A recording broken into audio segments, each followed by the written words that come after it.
It is a popular watering hole that has been a staple in this Queen and Broadview neighborhood for 13 years.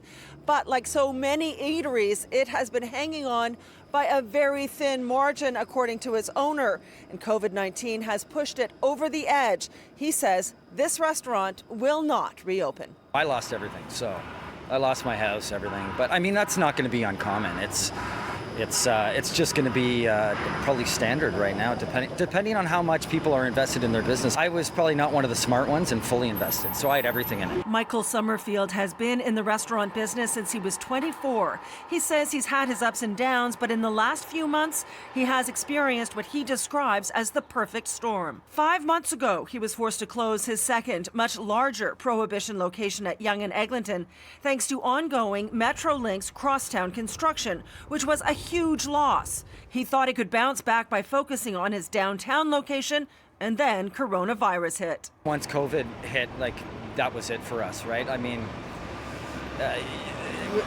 it's just unrecoverable. It's akin to holding up a massive boulder, and the boulder keeps getting bigger, and the hill keeps getting steeper.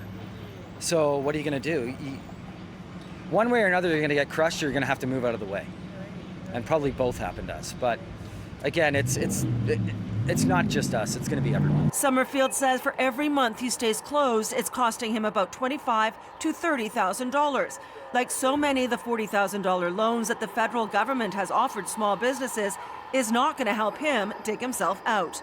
And he, of course, is not alone.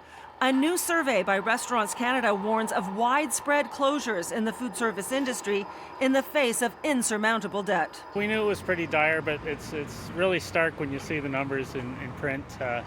About half of independent restaurants don't think they'll be able to survive the COVID crisis. The restaurant industry is particularly vulnerable to a shutdown like this, not only because margins are razor thin, but unlike other retail businesses, a big chunk of their overhead comes from food, which they had to get rid of. At least with a clothing store, the stock doesn't go bad. The survey showed that the biggest pressure for small and medium-sized restaurants is making their rent. Month 2 in this crisis is only a week away. We always said, and restaurants always said, we'll do whatever the public health experts say.